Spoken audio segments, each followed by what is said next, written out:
Good morning students. हमारे पिछले class में हम लोगों ने यह जाना था कि क्या होगा अगर हमारा रिपोर्टिंग वर्ब पास्ट टेंस में हो, साथ ही साथ हमारा रिपोर्टेड स्पीच जो है वह इंटेरोगेटिव सेंटेंस में हो, और उस इंटेरोगेटिव सेंटेंस में भी किस में हो, तो क्लोज इंडेड क्वेश्चन में हो। हमने क्लोज इंडेड क्वेश्चन के बारे में क्या जाना था कि क्लोज इंडेड क्वेश्चन जो है वह बेसिकली हमारे हेल्पिंग वर्ब्स के साथ शुरू होते हैं।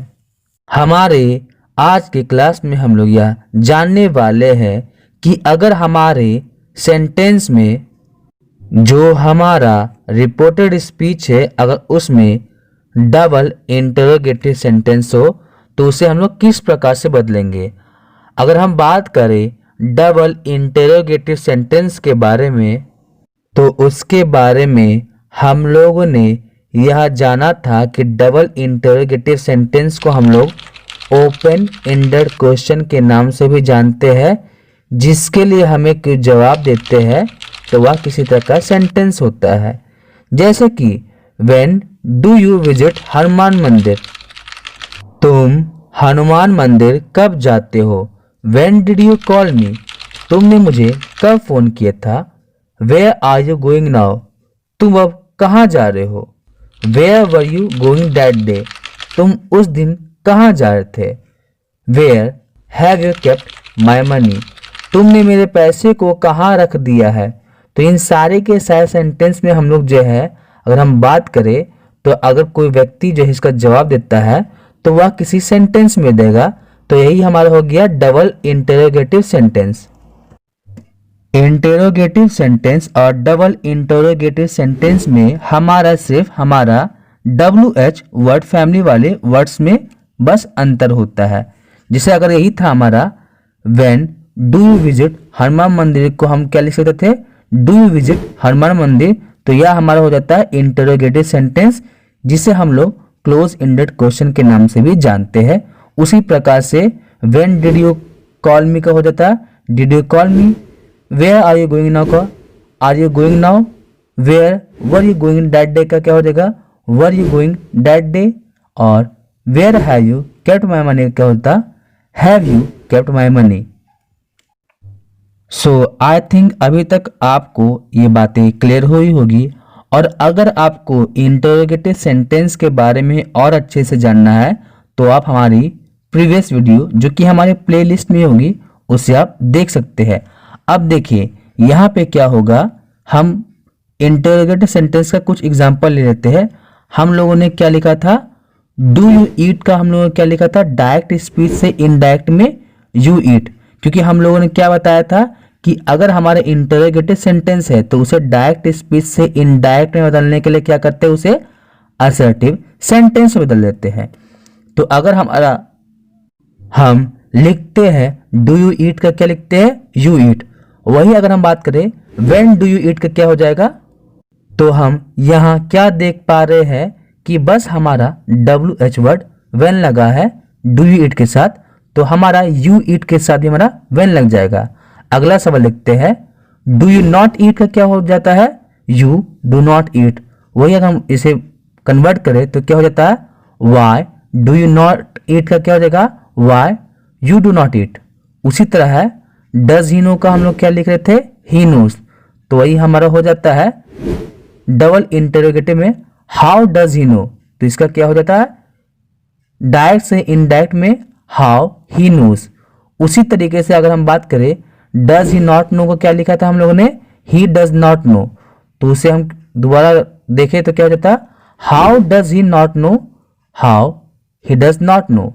अगला है डिड दे गो, डायरेक्ट से तो इनडायरेक्ट में क्या है दे वेंट, वही हो जाता है व्हेन डिड दे गो, तो क्या हो जाएगा व्हेन दे वेंट। अगला है हाउ आर यू टुडे, तो हाउ यू आर टुडे। तो इन सारे के सारे सेंटेंसेस में हम लोग क्या देख पा रहे हैं कि अगर हम इंटेरोगेटिव सेंटेंस से डबल इंटेरोगेटिव सेंटेंस लगाते हैं तो बस हमारा WH फैमिली वाले वर्ड्स जुड़ जा रहे हैं। तो अगर हम बोले कि हमारा डायरेक्ट स्पीच में क्या हमारा चेंजेस हो जा रहा है, बस हमारा WH वाले वर्ड्स जुड़ रहे हैं और उसके बाद हमारा इंटरोगेटिव सेंटेंस आ रहा है डायरेक्ट स्पीच में। तो इनडायरेक्ट स्पीच में क्या करेंगे, हम लोग शुरुआत में WH वर्ड्स रखेंगे और उसे जो है इंटरोगेटिव सेंटेंस को किस में बदल देंगे, तो असर्टिव सेंटेंस में हम उसे बदल देंगे। जिस प्रकार से हमारा इंटरोगेटिव सेंटेंस पॉजिटिव और नेगेटिव होता है, सेम उसी प्रकार से हमारा डबल इंटरोगेटिव सेंटेंस पॉजिटिव और नेगेटिव में होता है। अगर हम डबल इंटरोगेटिव सेंटेंस के पॉजिटिव स्ट्रक्चर के बारे में बात करें तो वह हमारा हो जाता है WH word plus helping verb plus subject plus main verb plus other words. इसे हम दूसरे तरीके से कैसे लिख सकते हैं, तो WH word plus interrogative sentence, क्योंकि इंटरोगेटिव सेंटेंस का ही हमारा स्ट्रक्चर होता है helping verb plus subject plus main verb plus other words. इसके कुछ एग्जाम्पल्स है। वाई डिड ही कम, वह यहाँ क्यों आया। Why had you killed the tiger, तुमने बाघ को क्यों मारा। Where are you going now, तुम अब कहाँ जा रहे हो। When did you call me, तुमने मुझे कब फोन किया था। वही अगर हम इसके डबल इंट्रोगेटिव का नेगेटिव सेंटेंस के बारे में बात करें तो क्या हो जाता है, WH word plus haven't plus subject plus main verb plus other words, जिसे हम लोग ऐसे भी लिख सकते हैं WH word plus interrogative negative sentence. इसके एग्जाम्पल हम देख पाते हैं। Why didn't he come, who didn't kill the tiger, वह यहाँ क्यों नहीं आया, बाघ को किसने मारा। Where aren't you going now, तुम अब कहाँ नहीं जा रहे हो। When didn't you call me, तुमने मुझे कब फोन नहीं किया था। तो इन सारे के सारे सेंटेंस में हम लोग देख पा रहे हैं कि हमारा डबल इंट्रोगेटिव सेंटेंस का पॉजिटिव से नेगेटिव फॉर्मेशन कैसे कर पा रहे हैं। साथ ही साथ हम लोग यह भी देख पा रहे हैं कि डबल इंट्रोगेटिव सेंटेंस बनाने के लिए हम लोग क्या करते हैं, तो इंटरोगेटिव सेंटेंस के पहले हम WH वर्ड्स को जोड़ते हैं। अब समझते हैं हम इसे डायरेक्ट स्पीच से इनडायरेक्ट स्पीच में कैसे बदला जाए।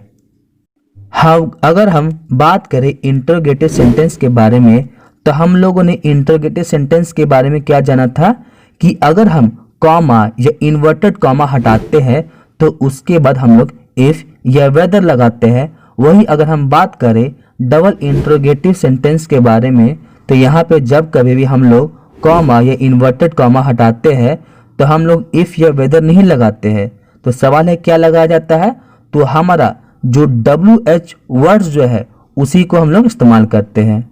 जैसे अब हम एग्जाम्पल से समझते हैं। He says to me comma inverted comma when are you ready. तो अब हम इसे बदलते हैं, तो ही सेज जो है वो हमारा आस्क में बदल जाएगा। तो ही आस्क में तो हो गया।